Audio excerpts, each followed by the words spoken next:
Simon, now, here's something you might do if you see fit.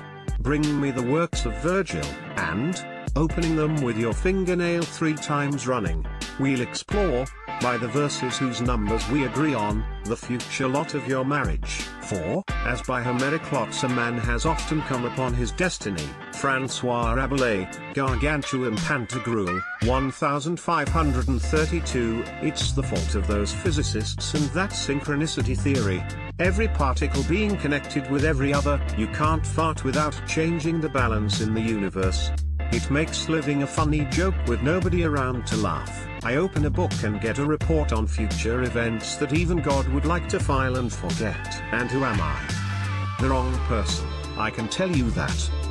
Philip K. Dick, The Man in the High Castle, 1962, towards the end of 1642, or possible the beginning of 1643, but either way in the midst of a miserable winter of civil war, King Charles I found himself an often uncomfortable refugee in Oxford's Bodleian Library. At that archetypal university, the king and his confidant Lucius Carey, the second Viscount Falkland, held a monotonous vigil.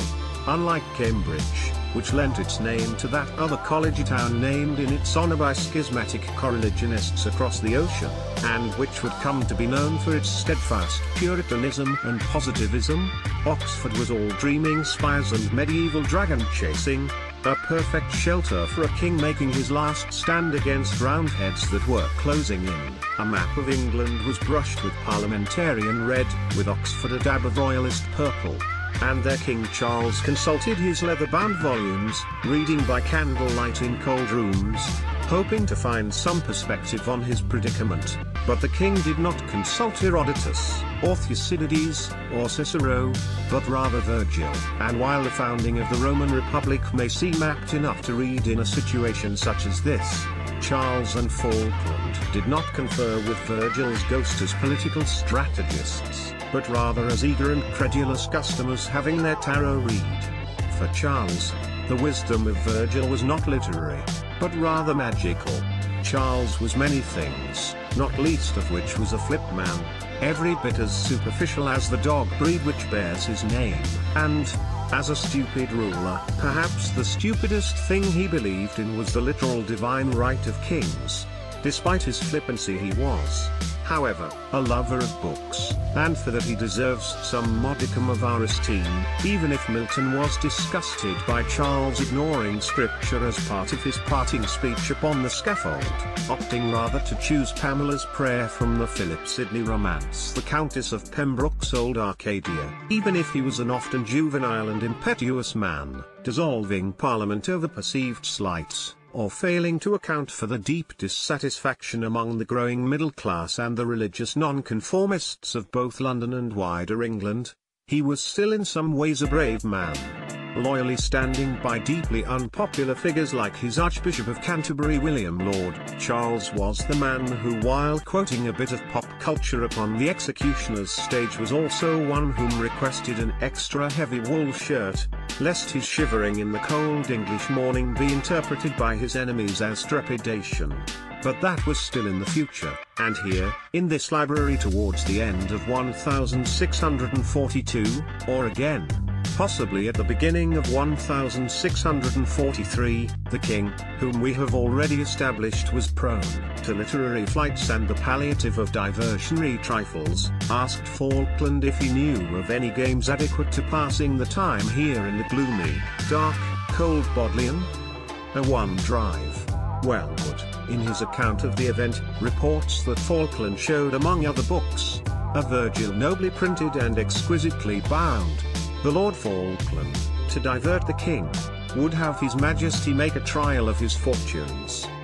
Both would use the Roman epic as an oracle. They would present their questions to Virgil, and let the book function as a divination tool that would answer their inquiries. A trusted means of prophesying that, according to Wellwood, everybody knows was an unusual kind of augury some ages past. With the type of ardor which only a bibliomaniac can muster.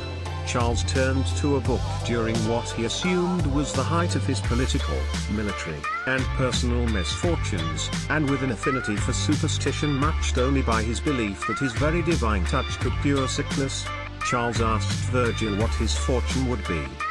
Letting the cracked leather spine hit the dark wooden surface of some Oxford desk, and with his eyes closed the king pointed to some random line of Latin on some random page of Virgil. He did not like the fortune which had been cast, so he asked Lord Falkland to try casting his own lot, hoping for a better result. Falkland opened the volume at book 11, lines 150 to 157, which recounted the death of Evander's son Pallas. The Viscount would be dead by September of the following year, or, of course, September of that year if it was 1643, felled by a Roundhead's bullet at the Battle of Newbury.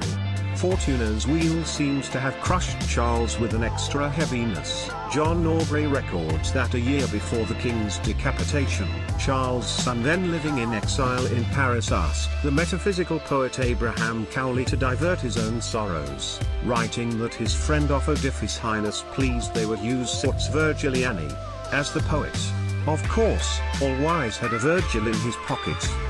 This time, instead of letting the book fall open, Cowley rather took a pin and pushed it into the soft pages of the Aeneid, the prick arriving at the proper prediction for the royal estate.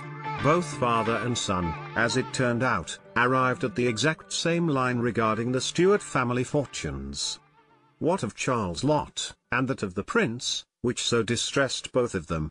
Book 4 of the Aeneid, line 615, which is Dido's prayer against her former lover, reading, nor let him then enjoy supreme command, but fall, untimely, by some hostile hand. In 1649 Charles would stand as upon the scaffold at Westminster, wearing his extra heavy shirt and quoting his Sidney, awaiting the regicide's blade on his neck. Virgil may guide everyone to the truth, but that doesn't mean that the truth will always set one free. What Charles and the prince were so inadequately diverting their troubled minds with was a variety of divination known as Bibliomancy, or the telling of the future with the aid of literature. Dr. Wellwood was correct that the practice had an august history, across both East and West. One of many means of dubious divination, from the relatively well-known such as tasseography, reading tea leaves, to the more obscure and thankfully extinct, like haruspice, interpreting the organs, often livers, of sacrificed animals, popular in ancient Rome. All methodologies share a conception of meaning which is fundamentally different from the current dominant definition. While there is no shortage of people for whom astrologers, tarot, and palm readers offer some succor, it should be uncontroversial to note that the mainstream accepted definitions of meaning departs from the magical in favor of the observable, the empirical, and the measurable. Science, it should be said, is not just a different form of magic where the terminology has been altered, palm reading replaced with MRI machines and tea leaves with spectroscopy. No, the very model of what constitutes meaning is fundamentally different as well, because for Charles I and the Prince, Falkland and Abraham Cowley, they understood meaning very differently from our current accepted norms. For them, the very world was pregnant with an enchanted, glowing significance. Weather indicated not just what storms might await in the future, but what the course of one's life may be. Anomalies and strange phenomenon were to be read as harbingers of future events, as one might identify foreshadowing in a novel written with planning and intention. Nothing was divorced from a wider, if nebulous, meaning. What the Stuart king was distracting himself with was a form of rhapsodomancy, which is the use of poetry to ascertain the future, and even more specifically the previously mentioned Sorts Virgiliani, an example of what Virgil himself might have called this dark technology of magic. Other popular varieties of rhapsodomancy included the Sorts Homericae, which utilized the two epic poems of Homer, and the Sorts Sanctorum, which contrary to a prohibition against magic in Deuteronomy, used the Bible for fortune-telling, as bibliomancy and rhapsodomancy generally connotes the use of literature for divination. The methodology of said reading could be accomplished in different ways. One could write an assortment of poetic lines on scraps of parchment or wood and draw them as lots, as was common with the use of those weird sisters and their Sibylline prophecies in ancient Rome. Or, one could use some sort of randomness generator, such as a die, coins, or yarrow sticks as are